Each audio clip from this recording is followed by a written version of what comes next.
Assalamualaikum warahmatullahi wabarakatuh. Perkenalkan, nama saya Nikita Violeta dengan NIM 215030200111072. Saya dari kelompok 4 akan menjelaskan materi mengenai kepemimpinan dan pemberdayaan anggota. Hidup dalam kelompok bukanlah suatu hal yang mudah untuk dilakukan. Agar dalam sebuah kelompok dapat menciptakan keadaan yang harmonis, maka setiap anggota harus saling menghormati dan menghargai. Sebuah kelompok itu membentuk suatu organisasi. Agar kelompok dapat bekerja dan berjalan dengan baik, mereka harus terorganisir. Yang benar-benar dibutuhkan adalah seseorang dengan semangat seorang pemimpin yang dapat mendorong para anggotanya. Dengan semangat manusia pemimpin, mereka mampu mengelola diri sendiri, kelompok, dan lingkungan dengan sukses. Dibutuhkan kebijaksanaan yang tinggi agar dapat menyelesaikan permasalahan-permasalahan yang ada. Dalam suatu organisasi, kepemimpinan merupakan faktor yang sangat penting dalam menentukan pencapaian tujuan yang telah ditetapkan oleh organisasi. Agar tujuan sebuah organisasi dapat dicapai secara efektif dan efisien, maka seorang pemimpin perlu menerapkan kepemimpinan secara baik dan benar. Kepemimpinan memegang peranan yang dominan, krusial, dan kritikal dalam keseluruhan upaya untuk meningkatkan prestasi kerja baik pada tingkat individual, kelompok, dan organisasi. Kepemimpinan merupakan sebuah kemampuan seseorang dalam mempengaruhi orang lain atau mengarahkan pihak lain untuk mencapai tujuan suatu kelompok, organisasi, maupun perusahaan. Kepemimpinan, menurut Fiedler, merupakan pola hubungan antara individu-individu yang menggunakan wewenang dan pengaruhnya terhadap kelompok orang yang bekerja bersama demi tercapainya tujuan suatu organisasi.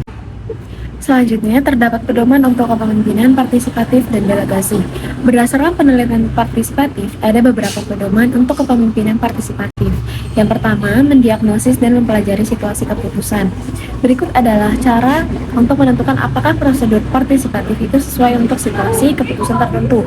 Yang pertama, evaluasi pentingnya sebuah keputusan. Kualitas sebuah keputusan menjadi penting jika memiliki konsekuensi bagi manajer, organisasi, atau keseluruhan.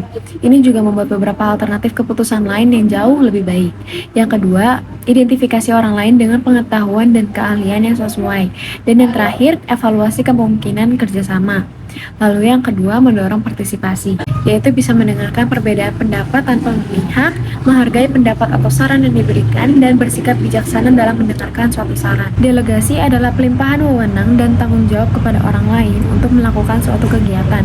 Pedoman pendelegasian itu seperti apa yang harus didelegasikan, seperti misalnya tugas yang dapat dilakukan dengan lebih baik oleh bawahan, tugas yang mendesak tapi bukan prioritas utama, tugas yang relevan dengan karir bawahan, tugas dengan tingkat kesulitan yang sesuai, dan tugas yang tidak penting bagi peran manajer. Selain itu, terdapat langkah-langkah yang harus diambil manajer untuk memastikan bahwa pendelegasian akan berhasil, yakni menentukan tanggung jawab dengan jelas, memberikan wewenang yang memadai, memastikan bawahan menerima tanggung jawab, memantau kemajuan, dan memberikan dukungan serta bantuan. Selanjutnya, terdapat contoh kasus untuk materi ini, yaitu organisasi tanpa bos yang diberikan oleh Van der Slijs tahun 1988 dalam studi kasusnya tentang Mauswood Restaurant. Mauswood adalah organisasi kecil yang dimiliki secara kolektif yang telah sehat secara finansial selama 15 tahun keberadaannya.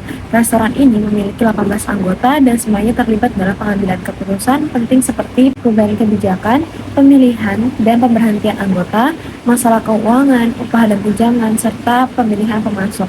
Selain itu, biasanya ada 4-6 pekerja sementara yang tidak terlibat dalam pengambilan keputusan, tetapi dapat diterima sebagai anggota tetap setelah 1 tahun magang. Area tanggung jawab dirotasi di antara para anggota. Waktu seorang individu tetap bertanggung jawab untuk pekerjaan tertentu tergantung pada siklus logis dari tugas dan minat individu dalam melakukannya. Semua pekerjaan terbuka untuk setiap anggota yang ingin belajar melakukannya, dan anggota didorong untuk mengambil giliran di setiap pekerjaan. Rotasi pekerjaan menyebarkan keahlian dan tanggung jawab di antara anggota kolektif daripada menempatkannya di 1 atau 2 manajer. Semua pekerjaan membayar tarif pekerjaan yang sama, dan pendapatan dari biaya layanan 15% dibagi oleh semua anggota. Ada beberapa perbedaan kekuasaan, tetapi mereka didasarkan pada keahlian dan komitmen yang ditunjukkan pada organisasi. Akuntabilitas diatur melalui nilai-nilai yang diinternalisasi dan tekanan kelompok. Namun, menghadapi anggota tentang perilaku yang tidak pantas masih merupakan masalah yang belum terselesaikan. Kepemimpinan adalah bagaimana mempengaruhi orang lain, bawahan atau pengikut agar mau mencapai tujuan yang diinginkan sang pemimpin. Kepemimpinan partisipatif adalah gaya kepemimpinan di mana bawahan ikut serta dalam proses pengambilan keputusan dan pemecahan masalah. Biasanya keputusan yang dibuat oleh pemimpin itu tidak secara sepihak namun partisipatif. Sekian presentasi dari saya. Apabila ada salah-salah kata, saya mohon maaf. Wassalamualaikum warahmatullahi wabarakatuh.